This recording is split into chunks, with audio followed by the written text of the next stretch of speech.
Welcome to Missing the Mark, where we look for meaning in strange places. I'm Christopher.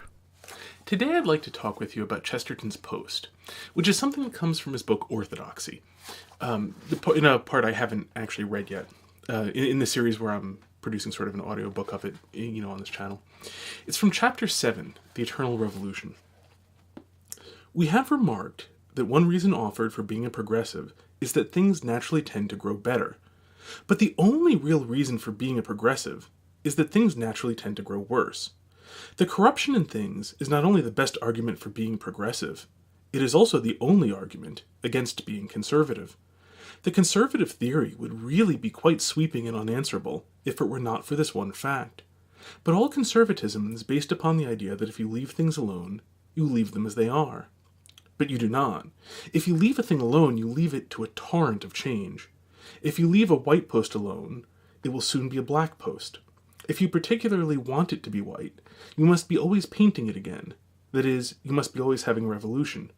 Briefly, if you want the old white post, you must have a new white post. But this, which is true even of inanimate things, is in a quite special and terrible sense true of all human things. An almost unnatural vigilance is really required of the citizen because of the horrible rapidity with which human institutions grow old. It is the custom in passing romance and journalism to talk of men suffering under old tyrannies. But, as a fact, men have almost always suffered under new tyrannies, under tyrannies that had been public liberties hardly 20 years before. Thus England went mad with joy over the patriotic monarchy of Elizabeth, and then, almost immediately afterwards, went mad with rage in the trap of the tyranny of Charles I. So again, in France, the monarchy became intolerable, not just after it had been tolerated, but just after it had been adored. The son of Louis the Well-Beloved was Louis the Guillotined. So in the same way in England, in the 19th century, the radical manufacturer was entirely trusted as a mere tribune of the people, until suddenly we heard the cry of the socialist that he was a tyrant, eating the people like bread. So again, we have almost up to the last instant trusted the newspapers as organs of public opinion. Just recently, some of us have seen, not slowly but with a start, that they are obviously nothing of the kind. They are, by the nature of the case, the hobbies of a few rich men. We have not any need to rebel against antiquity.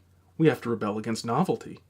It is the new rulers, the capitalist or the editor, who really hold up to the modern world. There is no fear that a modern king will attempt to override the Constitution. It is more likely that he will ignore the Constitution and work behind its back. He will take no advantage of his kingly power. It is more likely that he will take advantage of his kingly powerlessness, of the fact that he is free from criticism and publicity. For the king is the most private person of our time. It will not be necessary for anyone to fight against the proposal of a censorship of the press. We do not need a censorship of the press. We have a censorship by the press. Now, the thing about this, and once again from Orthodoxy, the thing about this is that it applies to all human institutions, every single one of them, from governments to businesses to chess clubs. Anything human is either growing or dying. And in fact, all human things are dying. That part's guaranteed. The only real question is, do they grow, and do they grow fast enough that they grow faster than they die? This is true even in a very literal biological sense. Even in children, you have apoptosis, cells killing themselves off all the time. It's the natural progression of our skin. It's just the way things are. In this world, in our changeable world of time, things are all dying. It's just some of them are growing more quickly than they're dying. And so when you look at institutions that aren't actually dying off in practice, it's because they are growing faster than they're dying. But or more properly, they're changing faster than they're dying. And there are two ways they can be changing. And this distinction that I'm going to use comes from John Henry Cardinal Newman, I believe. I didn't actually get it from him. I heard it quoted from him. So unfortunately, take that with a grain of salt, because I may be misattributing. But there are two types of change that you can distinguish. There is development and there is mere change. And development is change which is according to the nature of something. So for example, it is in the nature of a puppy to become a dog. When the puppy becomes a dog, it is developing into a dog because it is following its nature. It becomes not more puppy-like, but is an incipient dog and becomes more of a dog as it develops into a full dog. If the puppy were to change into a kitten, that would not be development but mere change. It would become something else, something that's not in any sense contained or foreshadowed or pointed to by a dog. I mean, obviously, there's similarities between them. I don't mean that there are no similarities, but rather that it would become less dog-like and more cat-like in that change. And so this is a very useful way of looking at all changes in, well, in a lot of things, but in organizations in particular, human organizations. And so you can look at all the changes that are happening and ask, is this a development or is this a change? And it's... I don't want to go in an apologetical direction, because my channel's not about apologetics. I did apologetics when I was a kid, and it's a very valid discipline, but at the same time, it's in the modern world, in the modern context, and to some degree, especially just for me personally, it's not a very productive one. Apologetics is the sort of thing that can't be done quickly, that can't be done simply. It needs to be done, I think, over a very long period of time. And I mean years or decades. And consequently needs to be done very much on a personal basis. And that's not something that's possible here. So I'm not interested in apologetics as such. I'm interested in discussing ideas. And this idea has, that you can take this in an apologetical direction, that the church lasting 2,000 years and developing without changing is something remarkable, utterly remarkable in the history of mankind. I mean, to take a distinction from that, something where you have a human organization that is still around but has changed rather than developed, in the sense we were talking about developing. Look at the United States government. It would not be very recognizable to the people who had originally devised the Constitution. The way you have a tremendous amount of centralization. The way that the United States shifted from being a plural to being a singular. That you don't say, you say the United States, not these United States, for example. Somebody said that, I think, a year ago. I remember it being remarked on. Someone actually said, these United States, like the Spanish Los Estados Unidos. And it was really remarked on. It's kind of strange. It's the way people talked before the Civil War, not after. And then you look at it, was it the 18th Amendment, I think? I'm probably misremembering the number, and I apologize. The one that incorporated, that required of the states what was required of the federal government, which itself was very odd. Originally, a lot of the idea was that there were things the federal government couldn't do specifically so that the states could do them. And so passing that prohibition, passing those sorts of prohibitions on, for example, are very strange. When I say strange, I don't mean that they weren't a good idea necessarily. I'm not talking whether they're a good idea or a bad idea, but they were very foreign to the original idea. This was not at all the direction things had originally started in. Now, of course, and the Constitution itself provided for a facility to change. I think, very wisely and precisely because it was recognized that things that don't change, because they will change anyway, if you don't have any, if you don't have any provision for changing them for the better, they will only change for the worse, and consequently fail. But the United States in its current form, things like the direct election of senators, people who don't own land voting, all sorts of things of that nature, would be very foreign. Now, in contrast to, for example, the abolition of slavery was actually, minus the way it was imposed upon the states, a very natural progression. You see that, the dissonance between slavery and the Declaration of Independence, where it states clearly we hold these truths to be self-evident that all men are created equal. And that's equal before the law, obviously. That it's largely in context repudiation of things like titles of nobility and so on, but it is also really inherently a repudiation of the concept of slavery, and especially being born into slavery. It's not entirely a repudiation of the concept that you could sell yourself into slavery, but certainly it's a repudiation of the concept of being born into slavery. It also just, since people love to misunderstand things, I'm not saying it's fine to sell yourself into slavery. I'm just discussing whether or not this was consonant with a particular idea 300 years ago. Anyway, So the point being, that is an organization that is still around. We still have a government, but it has changed very, very substantially. It does very, very different things for, and serves, in part because it does serve a very, very different people. Contrast that with the Christian church, which has developed, but which is still extremely recognizable. And as I said, I don't want to go in the apologetical direction, but there is, I think, something very interesting to look at for other human institutions. When you look at why is it that the Christian church, I'm talking specifically the Catholic and the Orthodox, just leave Protestantism out of account for the moment. But if you look at them, why is it that they have developed but they haven't changed and become something unrecognizable? And it's because if you look at it over the years, and over the last 2,000 years, there has been a constant process of renewal, a constant stream of people. If you read the lives of saints, an enormous number of them are calling people to task for changing and not developing. They are constantly reminding people, here is what we are supposed to be. Here is the ideal that we profess. Here is what we're actually doing. We need to get back to this.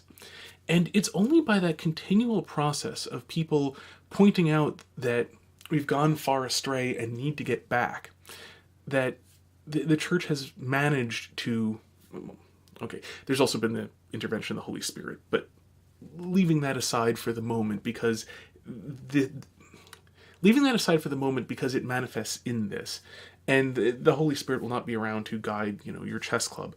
But nonetheless, what is done will not have the supernatural help, but can still borrow ideas and imitate. The point being, there's a constant stream of people who are looking back to the original ideal and willing to call out present people, from their perspective, modern people, on where they are diverging from this. There also needs to be everybody believing in that original ideal, which is, again, something that the Christian church has, that if you believe that, if the original ideal is something that you believe was handed to you by God, rightly or wrongly, but nonetheless, if you believe it, it's going to carry a lot of weight in the way that a bunch of people deciding how to run chess club may well not. But that aside, it is nonetheless the case that you need to be willing to do that. Now, there's a great example of this from the Middle Ages. And I believe it was, the anecdote, I saw this in Chesterton's biography. I'm pointing at my bookshelf where it is.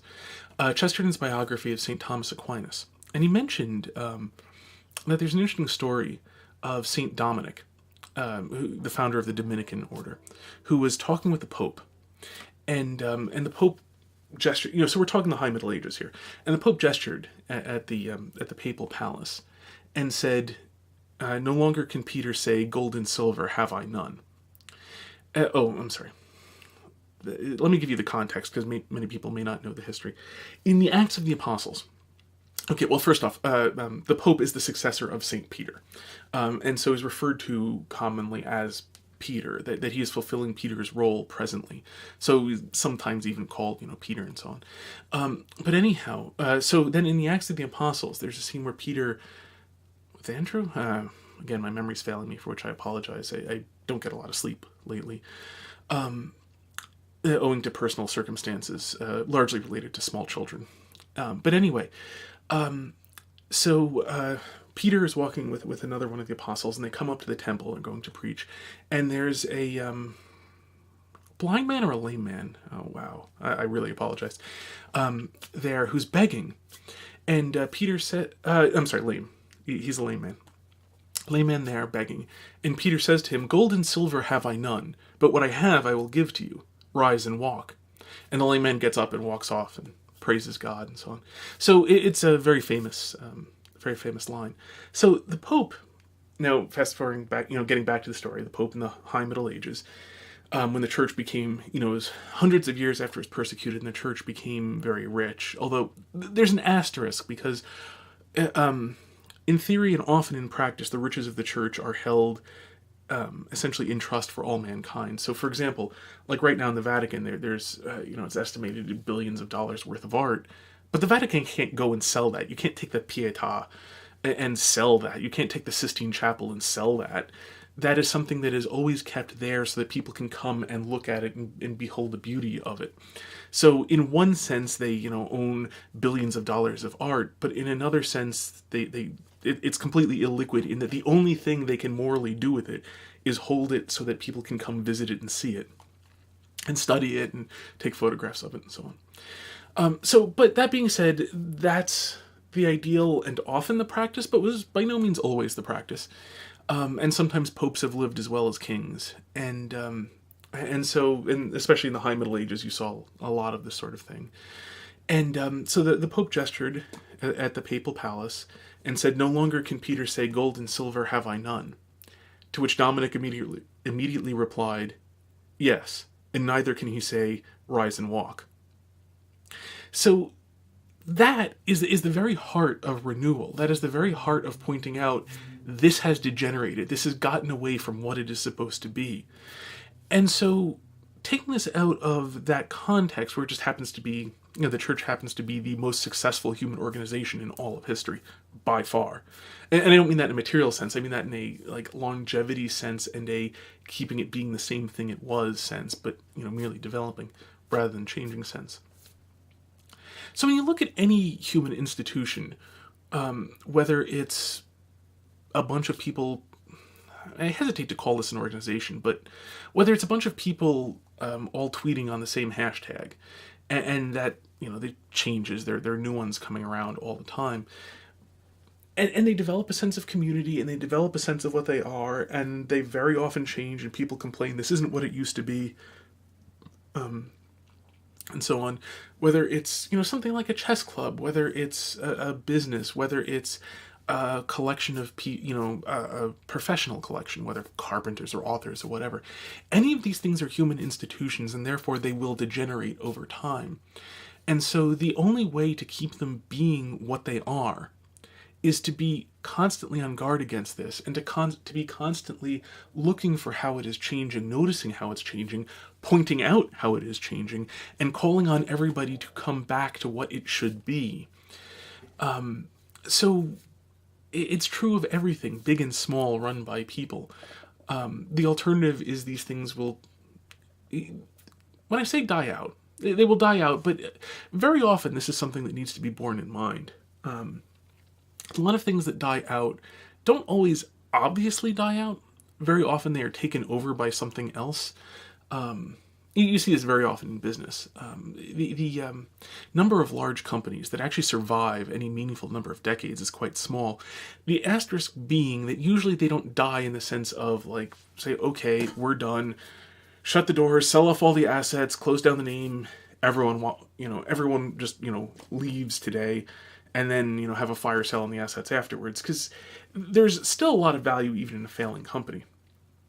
And so what almost invariably happens is that at essentially, a very discounted price, some other large company will buy up the failing company and then take them over, make changes, and very often a lot of people lose their jobs over this, a lot of plants get shut down, a lot of machinery gets disposed of, but because it has been bought, because the name may even stick around a bunch, this isn't, nearly so clear. You see that in a lot of other things, other institutions where they're kept around. A lot of organizations that start off dedicated to, whether it's woodworking or archery or hunting or knitting or whatever it is, they will very often degenerate into social clubs for some of the early people who had been part of it. There's not tension. So that's something where, again, it has really radically changed. We're just a bunch of people who know each other, get together, and eat and drink together once a month or what have you, is not the original thing by any means. And so it's something that you, if you want to avoid that, you always have to be careful of.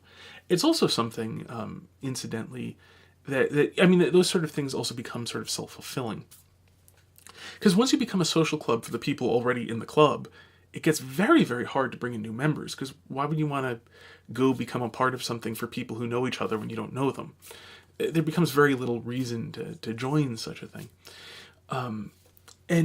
Which results, one of the key signs when you see this is you'll get a lot of first time people, because the thing still has its name. Let's say it's an archery club. And by the way, this has nothing to do with the archery club I go to, which is thriving and taking new members and all about archery. The but I'm just using that as an example, so I don't sort of accidentally pick on anyone. The so in the that is to say, because the archery club I do go to is so vibrant, no one could possibly think I'm talking about it, and so I'm not accidentally gonna talk about anyone. Anyhow, so the point being, suppose you have an archery club, you'll still call it the, our locality archery club, and so every now and then someone who moves into town or whatever is interested in archery will show up, and then they'll quickly discover, well, you don't actually shoot your bows. Some of you didn't even bring them.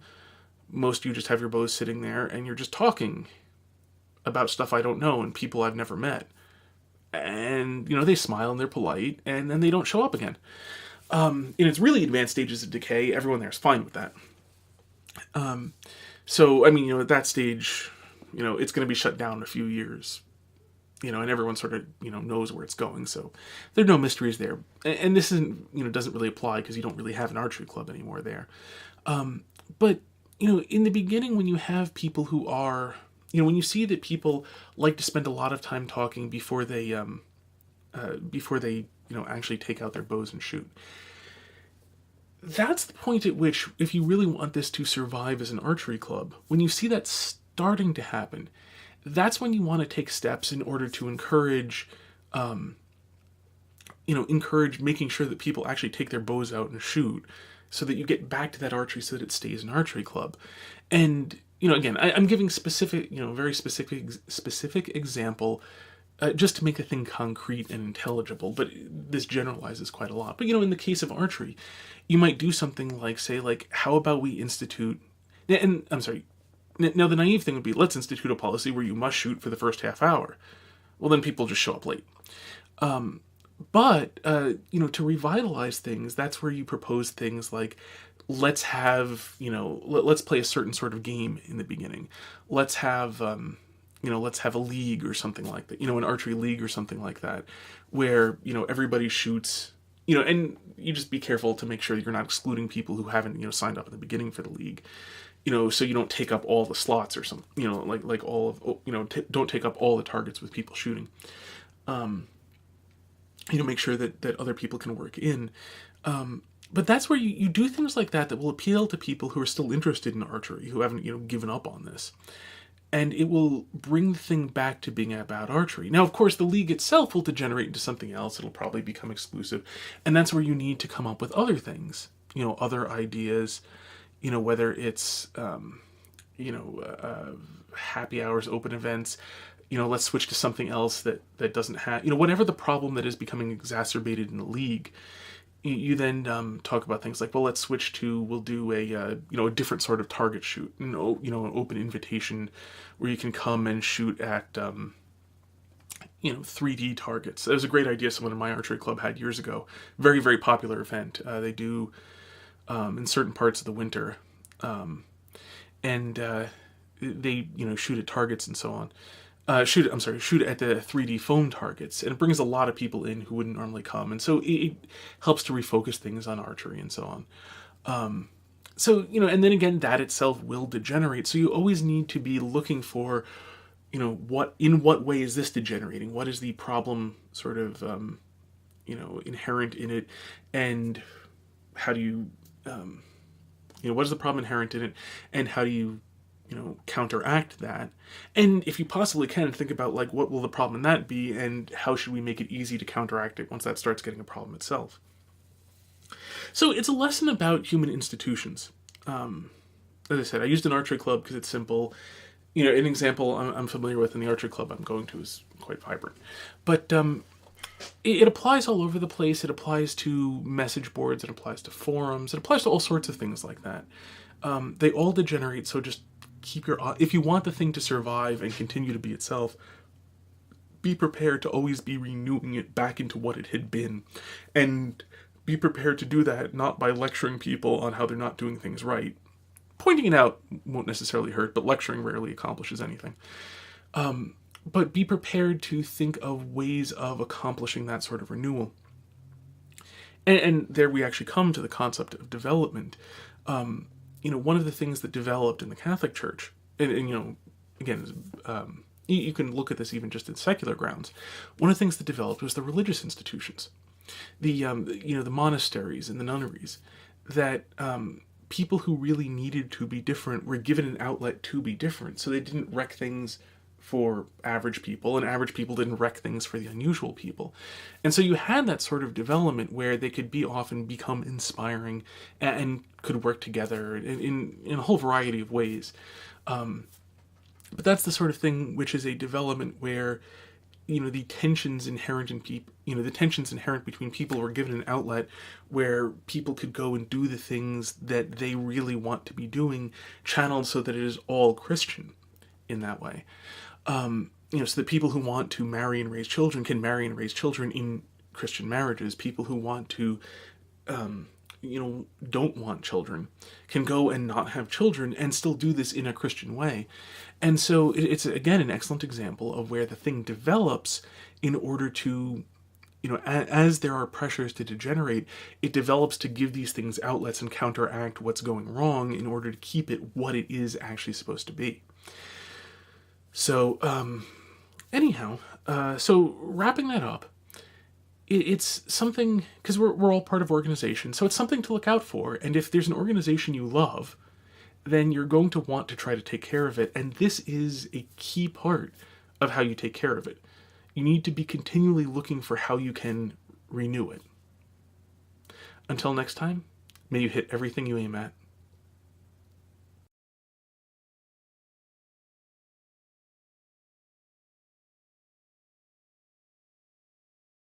Welcome to Missing the Mark, where we look for meaning in strange places. I'm Christopher. Today I'd like to talk with you about Chesterton's Post, which is something that comes from his book Orthodoxy, in a part I haven't actually read yet, in the series where I'm producing sort of an audiobook of it, on this channel. It's from chapter 7, The Eternal Revolution. We have remarked that one reason offered for being a progressive is that things naturally tend to grow better. But the only real reason for being a progressive is that things naturally tend to grow worse. The corruption in things is not only the best argument for being progressive, it is also the only argument against being conservative. The conservative theory would really be quite sweeping and unanswerable if it were not for this one fact. But all conservatism is based upon the idea that if you leave things alone, you leave them as they are. But you do not. If you leave a thing alone, you leave it to a torrent of change. If you leave a white post alone, it will soon be a black post. If you particularly want it to be white, you must be always painting it again. That is, you must be always having revolution. Briefly, if you want the old white post, you must have a new white post. But this, which is true even of inanimate things, is in a quite special and terrible sense true of all human things. An almost unnatural vigilance is really required of the citizen because of the horrible rapidity with which human institutions grow old. It is the custom in passing romance and journalism to talk of men suffering under old tyrannies. But, as a fact, men have almost always suffered under new tyrannies, under tyrannies that had been public liberties hardly 20 years before. Thus England went mad with joy over the patriotic monarchy of Elizabeth, and then, almost immediately afterwards, went mad with rage in the trap of the tyranny of Charles I. So again, in France, the monarchy became intolerable, not just after it had been tolerated, but just after it had been adored. The son of Louis the Well-Beloved was Louis the Guillotined. So in the same way in England, in the 19th century, the radical manufacturer was entirely trusted as a mere tribune of the people, until suddenly we heard the cry of the socialist that he was a tyrant, eating the people like bread. So again, we have almost up to the last instant trusted the newspapers as organs of public opinion. Just recently, some of us have seen, not slowly but with a start, that they are obviously nothing of the kind. They are, by the nature of the case, the hobbies of a few rich men. We have not any need to rebel against antiquity. We have to rebel against novelty. It is the new rulers, the capitalist or the editor,